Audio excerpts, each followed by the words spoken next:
welcome everybody on Clubhouse. So I talked about Clubhouse. I also want to talk about a number of things with the law firm, because I want to tell you what's happened in our firm that I think people would benefit from. So first, have you ever experienced getting too many emails? I did, and I was very frustrated because, especially with Zoom depositions, I would have somebody tell me on day one, hey, in a month you got a depo and here's the Zoom link. And and the title or the subject would be the name of the case, right? So a month later, I'm about ready to take the depo and I need the Zoom link. So I search for all the emails on that case, and there's 5 billion emails. And you spend more time going through the emails looking for the link. So what you wind up doing is sending another email and say, hey, resend me that link. And I've been trying to figure out how to deal with the fact that the emails get unruly. And Reza Torchtoday, who's been on the show, said you should try Slack. And I know Slack is probably the best known thing. And we've been using Slack now for a week, and it's great, terrific.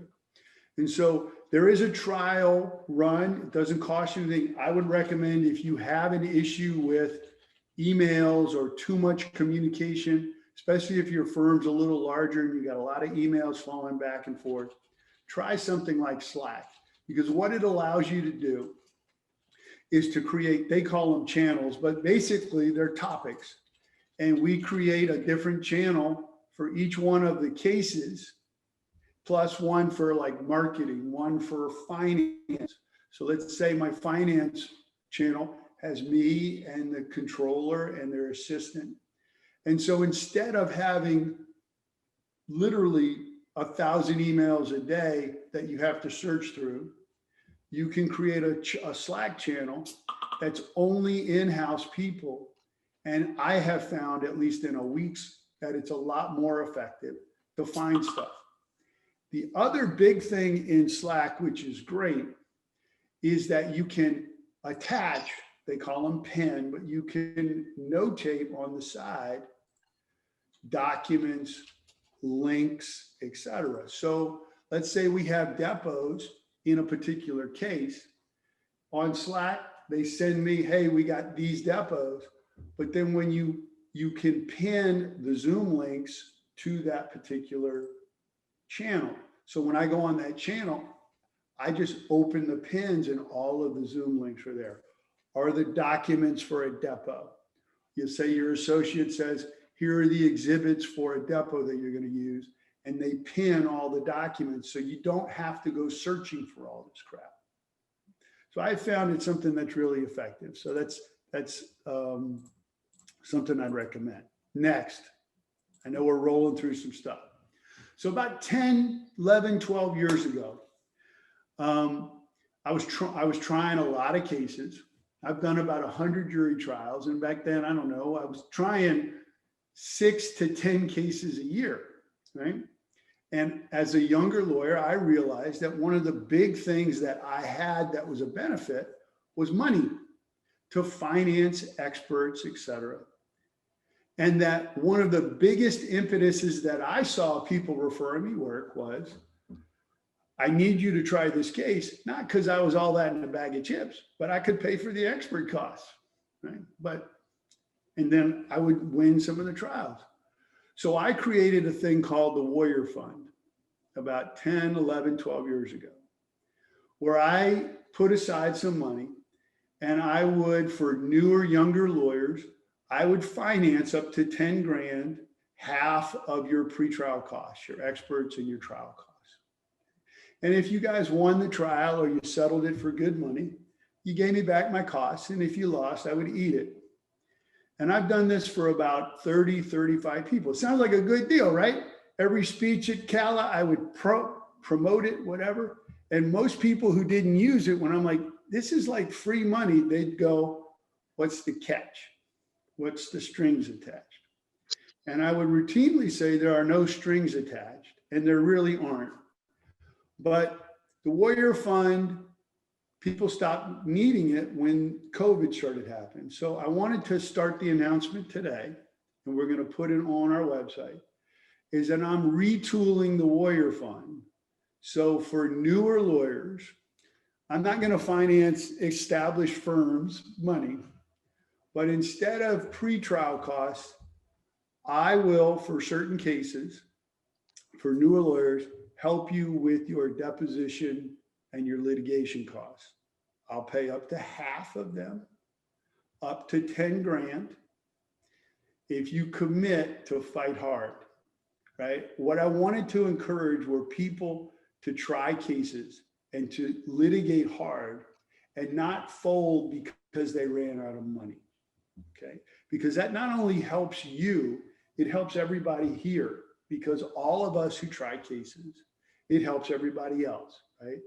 Carriers lowball once they figure out that you will take a lowball because of you're running out of money, you're scared of trial, et cetera. Right? And as we talked about, it starts pre-lit. Once you telegraph that to a carrier, they're gonna make you convince them that they're wrong by lowballing you over and over and over again. Conversely, once you become on their radar as not accepting that lowball, it is a gift.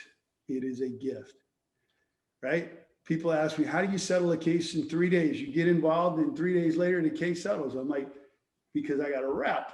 But it's not because I did that a week ago. I've been doing that for 20 years.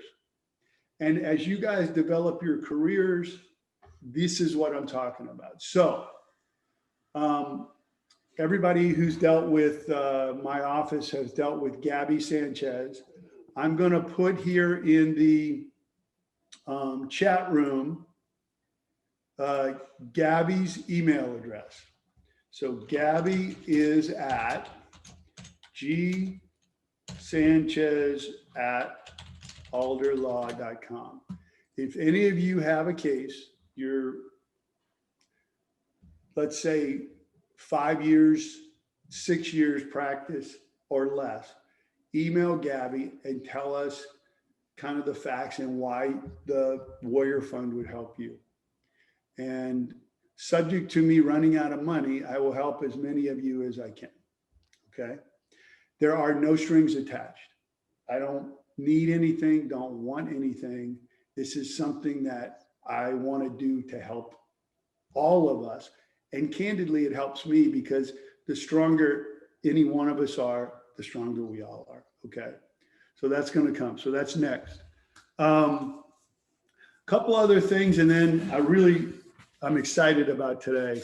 If you guys follow, you've seen that I'm involved and we're involved in the YMCA. I hope some of y'all have seen of that.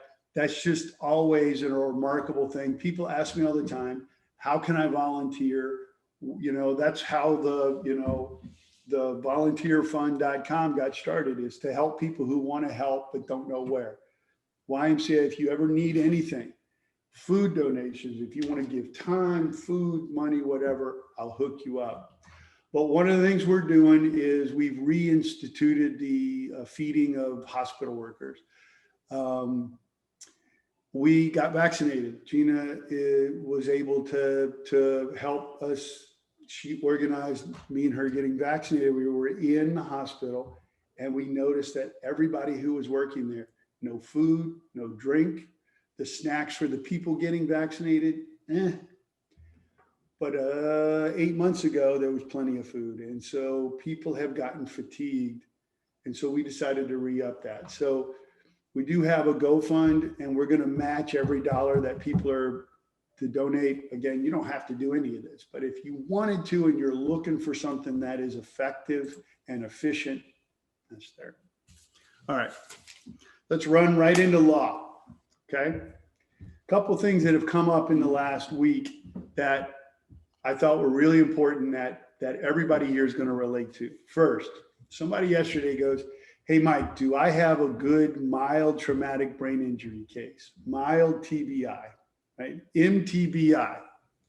So let me just talk about that for just a minute, because I have learned the hard way of what a bad mild traumatic brain injury case is. I have learned how you put together $60,000 worth of expert costs and your case is worth $600. First of all, traumatic brain injury is generically divided into 3 levels: mild, moderate, and severe. Right?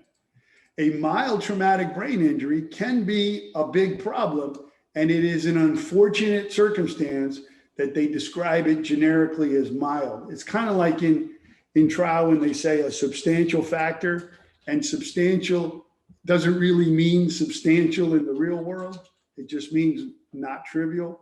The same with a mild traumatic brain injury. Most people, lay people that hear mild traumatic brain injury, they go, oh, well, it's mild. Right? But I gotta tell you, if you've got a moderate brain injury, you're pretty screwed up. So let me tell you about what a mild traumatic brain injury. First, any kind of impact to the brain is a mild traumatic brain injury. So when you see someone who has a concussion, that is a form of mild traumatic brain injury. And many of our clients have a concussion, right? You hit your head, and then the week or 2 after, they're dizzy, they got memory issues, etc. And then what a lot of lawyers do is they go, cha-ching, I got a big old case. The issue with a mild traumatic brain injury is the residuals and how long those problems last over time, okay? And I want to tell you how this is analyzed by the insurance companies. So when I first started, mild traumatic brain injury, when you talk to defense experts, neurologists, and I remember exactly some of these neurologists, Michael Weiner, Barry Ludwig, some of y'all have, right? It used to be that the consensus for defense experts was most concussive syndromes, mild traumatic brain injury symptoms, dizziness, confusion, nausea, memory issues, would go away after 6 months. But they said that there is a certain percentage that don't go away. And they named them the miserable minority. And I had Dr. Ludwig's book and his PowerPoints and all this. And I got him to agree to this. And I said, can you tell me more likely than not that my client is not in the miserable minority? And if they couldn't, I had a claim for mild traumatic brain injury. And then about 15 years ago, an insurance company financed a study that debunked the miserable minority. And so now most defense experts are going to say that if you don't have 3 characteristics in a mild traumatic brain injury, then it's going to go away in 6 months and it can't be related to the accident. So you need, if you have these 3 things in your case, the defense is going to have a hard time finding a defense neurologist to crap on your case. And here are the 3 things. 1, post-accident amnesia.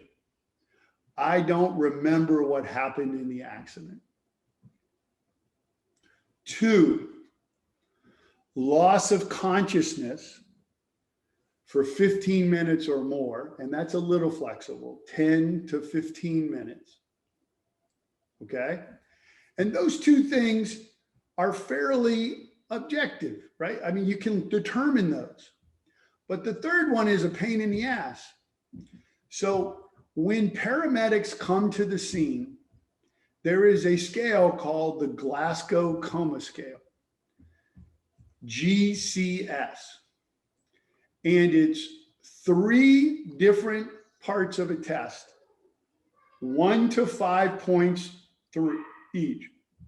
So 15 is the top score and 3 is the bottom score. And the 3 things are like mental acuity, focus, and something else. And these paramedics spend 5 seconds or less with very minimal training while they're dealing with an entire accident, and they put a Glasgow coma scale rating on your client. And if they just are not paying attention and they go, he's fine, 15, a defense expert will use that and say, see, they don't have a mild traumatic brain injury because there's a Glasgow coma scale of 15 or more, or 15. So we can talk later about how you debunk all that. But if you have a 12 or under GCS, amnesia, and loss of consciousness or 10 or 15 minutes, most defense neurologists have gone on the record and said that is a problem that could persist and is trauma related. Okay? So now conversely, if you don't have post-amnesia, post-accident amnesia, if you got a Glasgow coma of 15, if you don't have loss of consciousness, when you're looking at a case and they go, well, they hit their head and their parents are saying they can't remember shit, and you're going to have a tough time getting money out of the insurance company. All right. So that is a kind of a basic analysis of a mild traumatic brain injury. Now, I'm also assuming that they've had an MRI and the brain is normal. There's no bleeds, there's no objective issues, there's no head fracture or anything like that. But that's a very basic thing. So yesterday, a guy was asking me, do I have a case here? And I went through those factors. Yeah, they have amnesia, but now I got to go see if there's loss of consciousness. And I got to see how I can prove that, right? You got to prove it with more than the client. When they're like, yeah, I lost consciousness. You're like, how do you know you were unconscious, right? You got to have other people say about they were unconscious. Okay. And then the last thing is, that's where the medical records, the paramedic and the ER records are so critical, because they're always wrong. They are wrong all the time. Or what they write down is 5-part hearsay, right? We read about double hearsay in law school. It's like 7-time hearsay. And in California, the Sanchez case now is something we got to deal with. And again, I know I'm hitting y'all with big issues, but that's a quick and dirty. Next issue that came up was 998s and insurance levels. And I want to talk about strategies that you guys can use for all of this. First, we have a case that we were in mediation and another case that I was talking about discussions with, and we were talking about insurance levels. And I get referrals from people, and they go, oh, this is a great case. There's 20 million in coverage. And I'm like, well, coverage is irrelevant. Let's talk about the injuries. But people think that because you got a shitload of coverage, that your case is more likely to settle. And that in many cases is not true. The reverse is true. For example, right? If you got a case that's worth about 100 grand, if you've got a policy that's about 100 grand, when you demand that policy, the insurance company is gripping, because if they make the wrong call, they may have an excess policy judgment, which is outside their reserves, outside their comfort zone. So when you make a $100,000 policy demand on a case that's about 100 grand, they pay attention, right? But when they've got a 250 policy plus a $10 million umbrella, right? And let's say your case is worth 500 grand. Whether you demand 400, 500, a million two, and they've got $10 million in coverage, they don't give a shit. They don't care as much.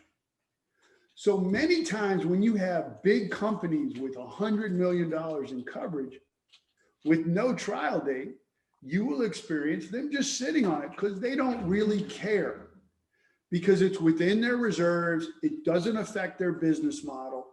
They don't have to paper the file.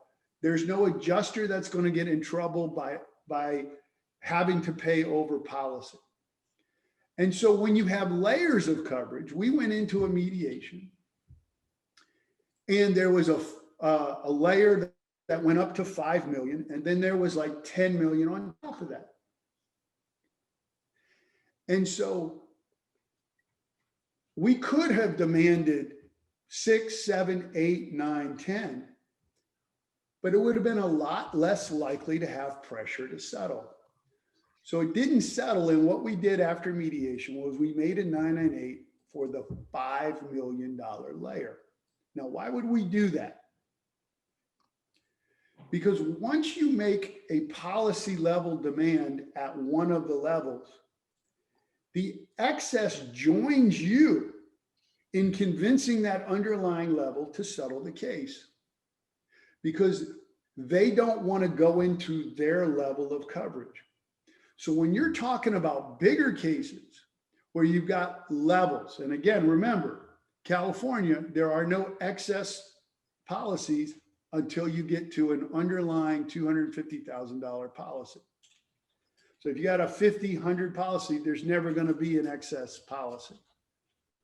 But once you start getting into bigger cases with levels, sometimes your $5.5 million value case is better off making a $5 million demand because your level is $5 million. And now one of your biggest advocate is the carrier above pushing to pay the 5. If you demanded $5,001,001, all that pressure's gone. You guys get that? So when you're talking about money, sometimes the amount of coverage is not necessarily great that you have unlimited coverage. All right. Last thing that came up was we have a case, and I've talked about it a little bit with like depositions in the past, but we a long time ago made 998s against the corporation. And I have experience going to trial, getting a verdict against a defendant and going to enforce my 998, and it's against the wrong defendant, right? So one thing, we realized in a depot that the 998 I made against the defendant was the holding company, not the defendant that I'm going to get a judgment against. And so now I had to re-998 against the right person, the right corporation. So when you're doing a 998, don't think about necessarily covering all your bases. What's relevant is, do you have a judgment after the trial of the same person or company that you 998'd? And the biggest pitfall is when you have course and scope and you make, or let's say you got more than one defendant and they convince you right at the eve of trial to simplify your case, dismiss all the underlings, and just go against the big dog. We're going to admit course and scope. And you've 998'd the driver. And now you don't have a verdict against the driver because you got a verdict against the company. So for the 998s that you've done, take a look again and make sure that the 998 that you have is against someone that you're going to have a verdict against. And so if you've, let's say, done a 998 against the driver and really the money is with the company, many times my verdict form will say driver/company so that I have a verdict that includes the driver so that my 998 is effective. So it's just something, again, I've been doing this for a long time and I caught myself. I was like, so I did a prophylactic type of re-998'd with a different, instead of blah, blah, blah, Inc., it was blah, blah, blah, holding, just to make sure that however it shakes out at trial, I'm going to have an enforceable 998. Make sense? All right. Any questions so far on TBI, on 998s, on anything like that? Any experiences?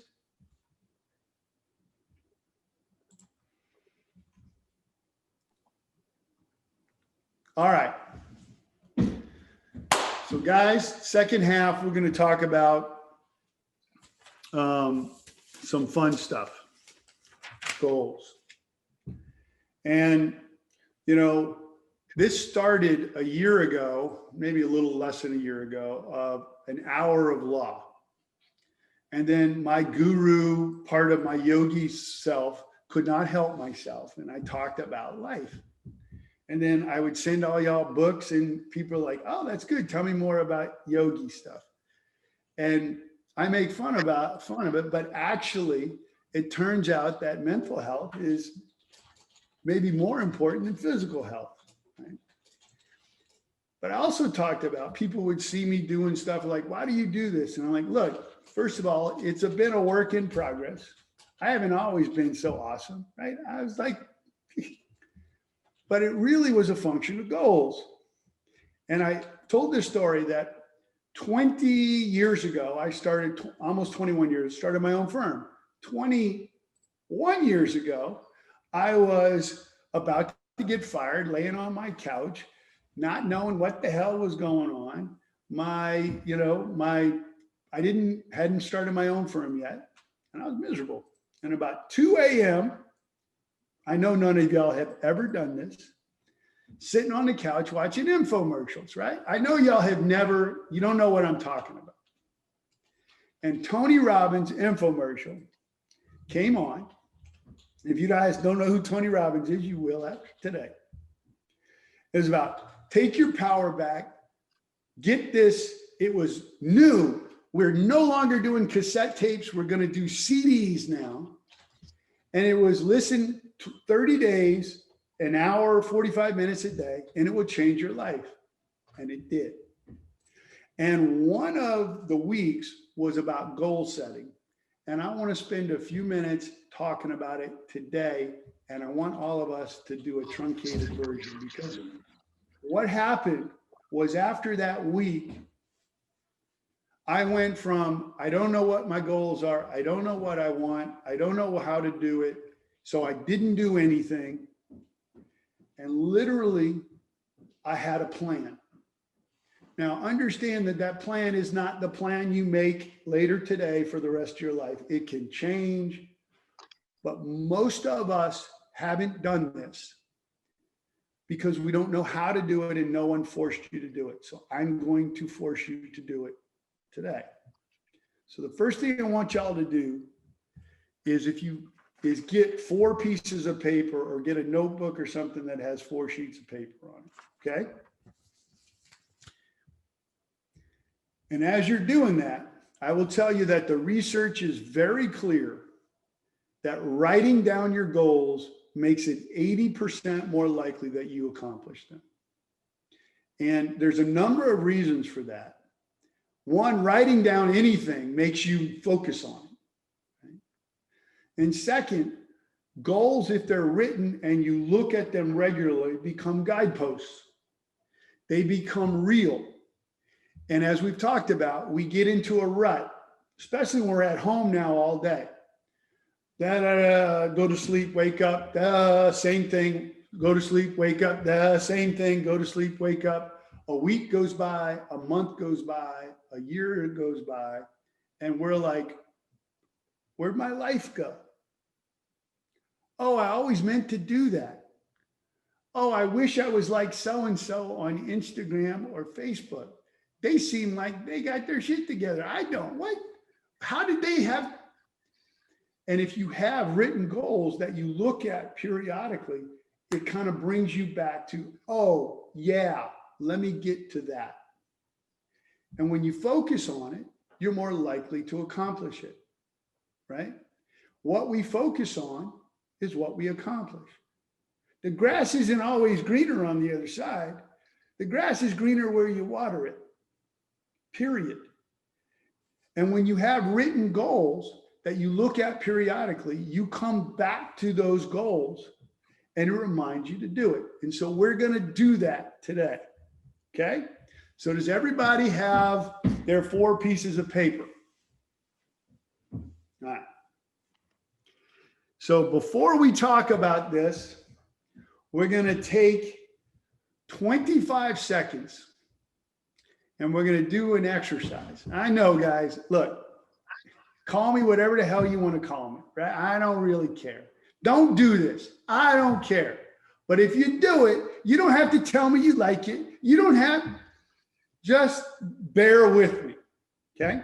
So sit up, put your feet on the ground, or stand up, or whatever, wherever you are.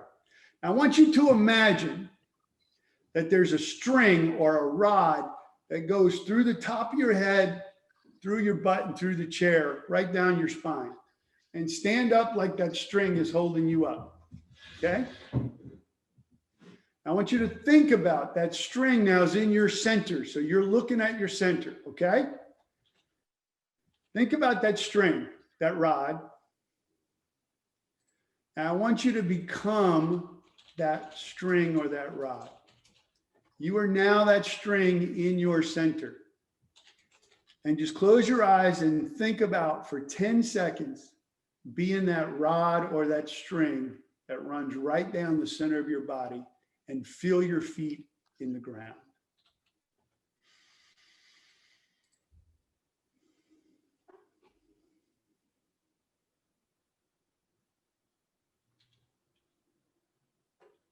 Done.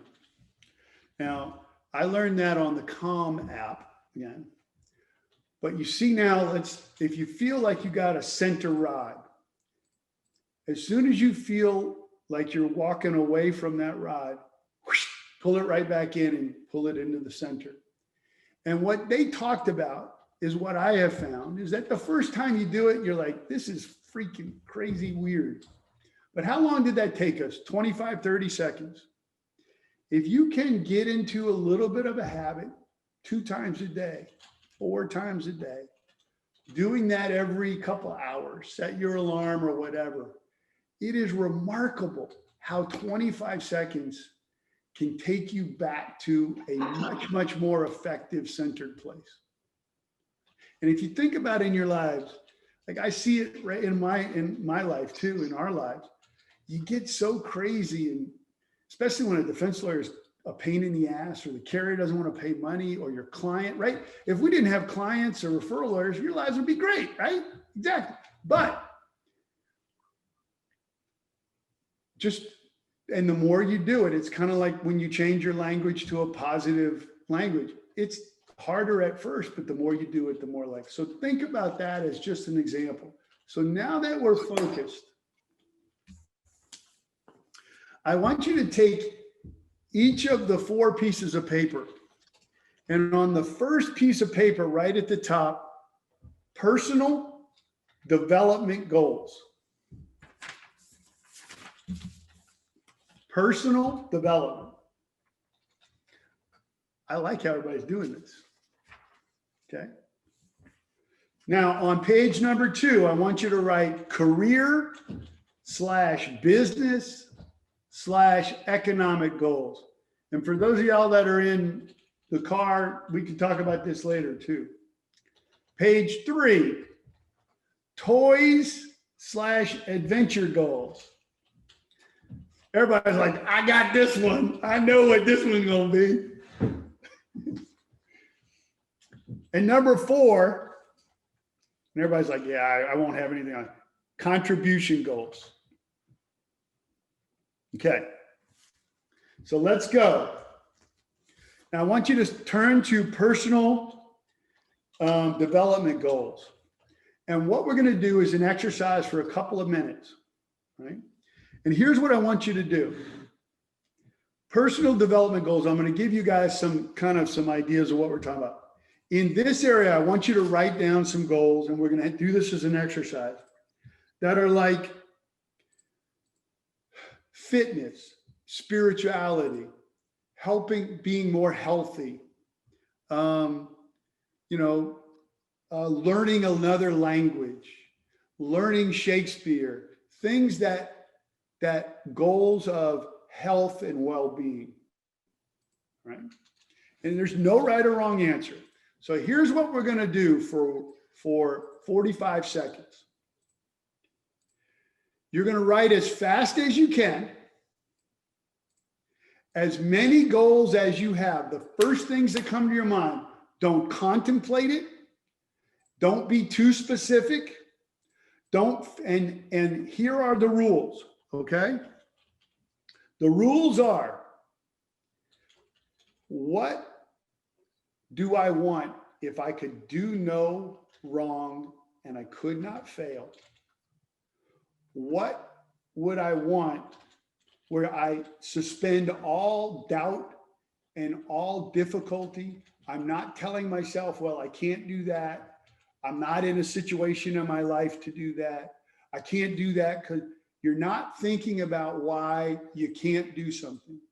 So 45 seconds, write as fast as you can, legibly, because you got to read it later. You can't fail. And we're talking about personal development goals, fitness, food, health, drinking, spirituality, learning, that kind of stuff. Okay? No right or wrong. 45 seconds, go.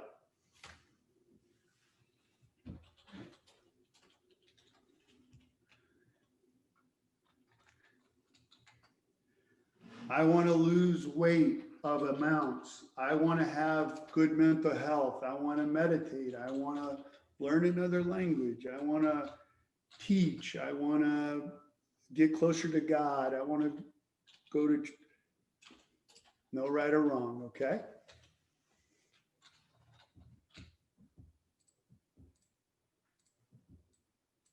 Go another 20 seconds or so.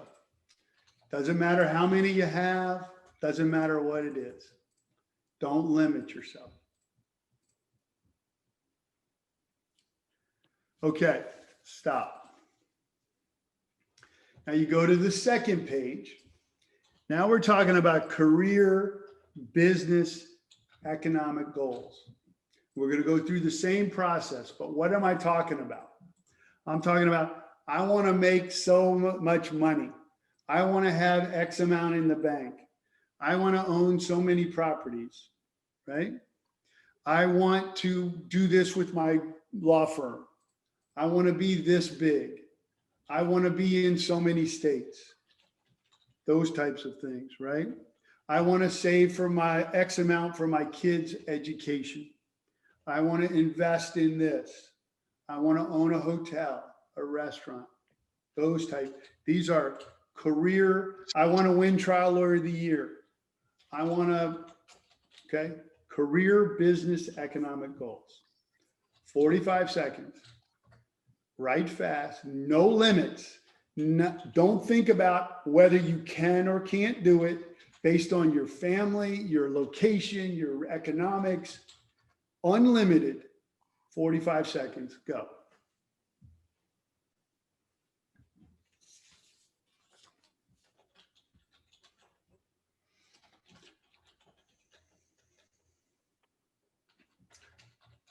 I want to do this in my career. I want to win the Nobel Peace Prize. I want to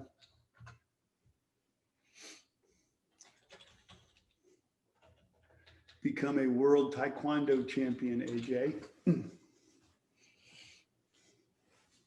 About 15 more seconds. No right or no wrong.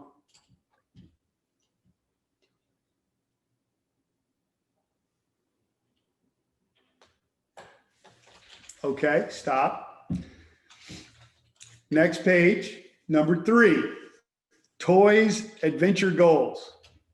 Same thing, no limits, know where you're at, just go. We're talking about, don't be super specific, like not like I want to own a home on a vineyard. Don't go, I want to own a 12,000 square foot home with 20 vines or whatever. Be a little general, but these are toys.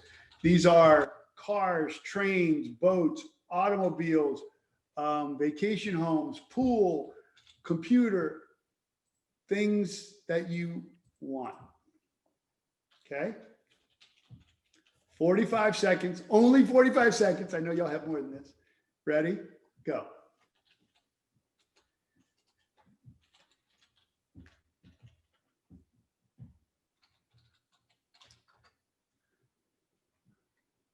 This can be also trips.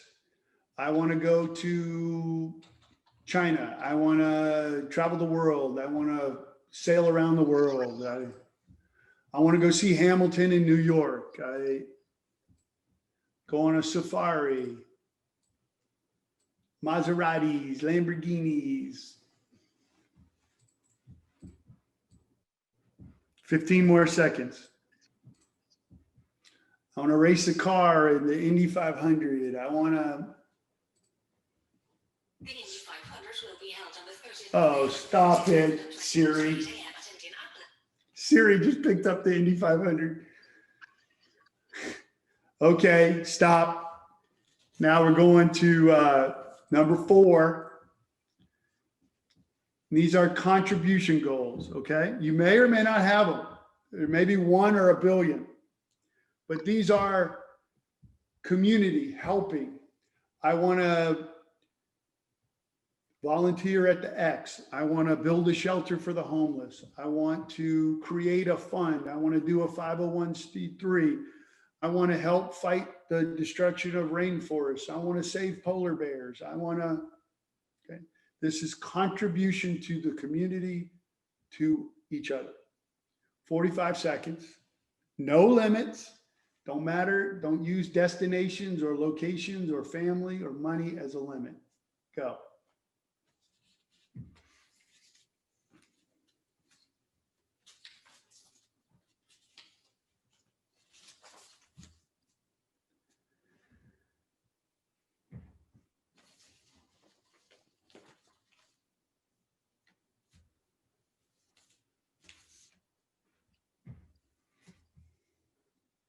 Fifteen more seconds.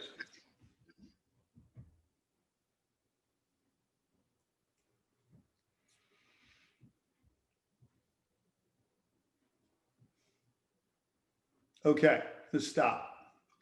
Now, before we go to the next part of this, I just want y'all to think about if you've ever done this before, if you've ever actually put down on paper things, and many times our first instincts are really what we want. And so I hope that as you guys see, when you went right to the stuff that first came to your mind, some stuff like I want to be king of the universe, obviously it's going to be difficult, right? But other things are a lot more achievable than you think. So just take a breath, and now we're going to go to the next step.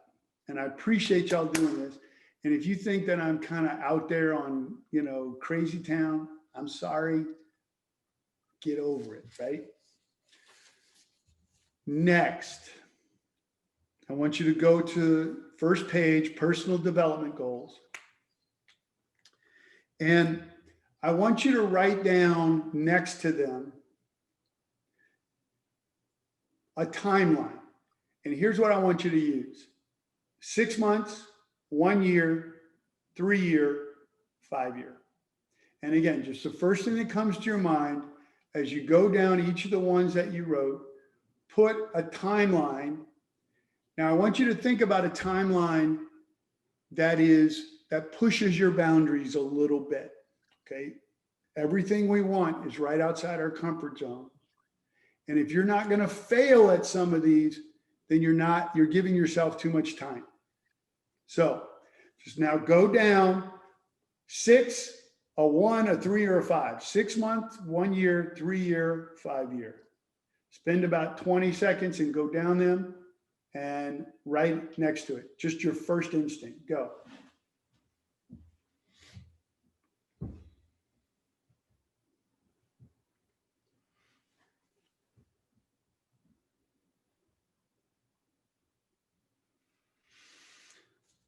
Five more seconds. Okay. Next, go to page 2, and we're going to repeat 6 months, 1 year, 3 year, 5 year. Again, you're not giving yourself an out. You're not saying, well, I could never do this, so let me put that at 5 years. Okay. You're pushing yourself, but you're also not being, a crazy person and you're like, every one I'm going to do in 6 months. Don't set yourself up to fail, but push your boundaries. So go 6, 1, 3, 5, go.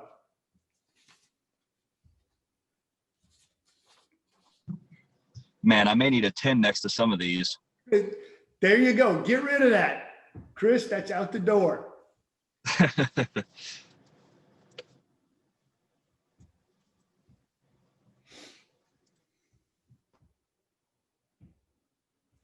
All right, 5 more seconds.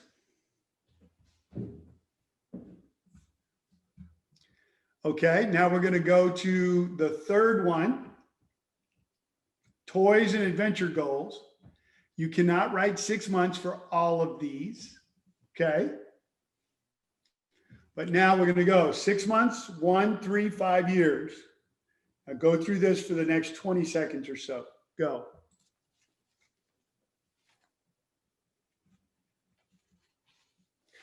So Charles is like, I want to get a video camera this year, right? That should be a 6-month goal.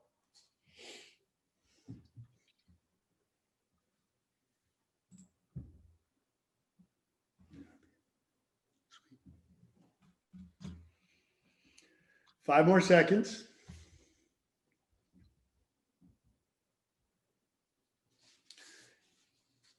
All right, and now we're going to go to the last one, the fourth one, the contribution goals. And we're going to go to 6 month, 1, 3, and 5 year, right down next to each one of them. Go.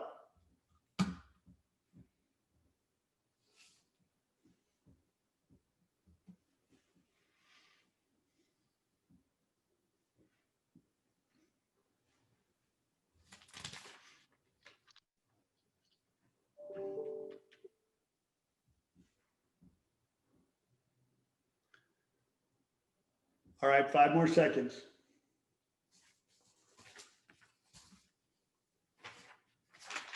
All right, so put your pens down. You guys just created your goal list. So now what we're gonna finish up, but what you've now done is you started and moved forward substantially and executed on written goals. Now, what I'd ask you to do, and I think it would benefit you, is after this, write it down more legibly and take out the things if you really believe that they're unattainable, that or upon reflection, you really don't want them. Like, I'm going to be king of the universe, that kind of stuff, right? Or I'm going to, move to, New Zealand tomorrow or whatever. And you really only want that because you saw that on TV last night or something, but cross those out, but then rewrite these goals. It doesn't have to be super big or whatever, but in a location that you can access frequently. Mine are under a goal tab on my booklet, okay? And so when you do that, you will have 6 month, 1, 3, and 5 year goals for the main 4 things that are happening in most of our lives. Okay. Now, there's no right or wrong, but what I'd ask you to do is once you write it down, take a look at those 6 months goals once a week. And what it will do for you is, one, it will make it 80% more likely that you accomplish those goals. And it provides you with a guidepost that periodically, at least once a week, will pull you out of your everyday life. And you'll go, oh yeah, let me take a step towards that. And that will be the motivation to make that phone call, to look up Rosetta Stone, to call so-and-so, to buy that book on Amazon, to do whatever, okay? Your 1 year goals, you don't have to get crazy, but once a month, take a look at those 1 year goals. They're guideposts. Your 3 and 5 year goals, every 6 months. It can be more frequent, but you don't want to put too much pressure on yourself. Now, in 2 weeks, some of y'all I think are going to be like, finally, I did this. Now look, 22 years ago, I was in my 30s. I had not done it until I was in my 30s. And since that time, I've had written goals. And I will tell you that the first goals I wrote when I was on my couch in Sherman Oaks, about to get fired, I mean quit, I mean fired, I mean quit. I wanted to open my own firm. I wanted to win Trial Lawyer of the Year in 10 years. I wanted to be president of CALA in 15 years or whatever it was, right? Whatever it was. I wanted to own this much money, have this much, make this much, have this, etc. And after wanting that stuff for the first 10 years of my career and not getting any of it, I got all of it in about 4 years. And it's not because I was the same, I was me, but what it did for me was it focused me. And it will help focus you guys. And I really appreciate you guys taking the leap with me and doing this. I think it will benefit you tremendously. The last couple of thoughts on this, and then we're going to have any conversations, is that there is a misnomer that what you just did, that you have to have the pressure of putting together the blueprint for the rest of your life. And you can't vary from this. You can't add it. You can't subtract. That is not true. Goals are yours and yours alone. They can change. You can get to a point where you're about to accomplish your goal and you realize you didn't even want it. And there's many things that are going to come up as we get older, as we experience different things, right? That become more or less important. Money's become a lot less important to me as I've gotten older. Family's a lot more important to me. There's a lot of things that change. So the goals you wrote today may or may not be all the same goals a year, 5 years, 10 years from now. And that's completely okay.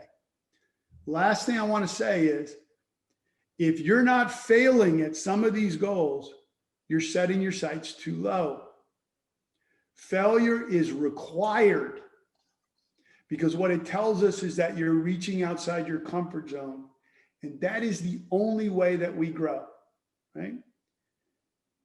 The only way you get more muscle is lifting stuff that's hard to lift, right? So don't worry about not accomplishing your goals.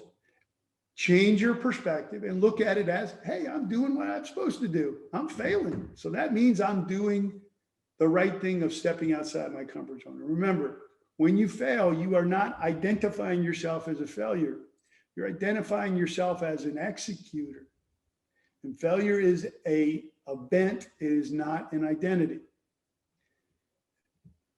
You can also write these and tape them up on your mirror in the bathroom. You can put them in your car.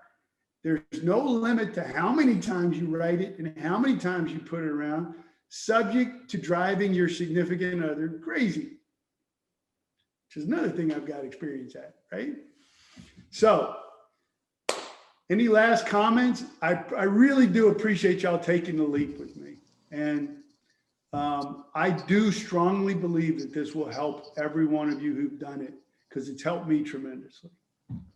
Hey, Mike, can you repeat that you're not going to gain muscle unless you lift heavy weight or lift weight that you haven't lifted before? So Chris Malasaw can hear about that. Yeah, well, he already knows that. And exactly. Well, and you know, you're lifting heavy weights mentally and physically, right?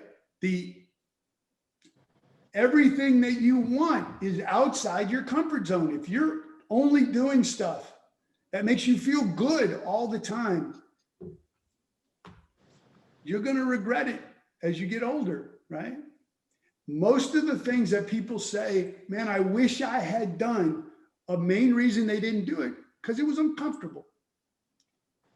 So think about it as these weights, as these goals, man, it's going to force you to make that phone call, to write that personal note to the CEO that you thought would never answer your goddamn response.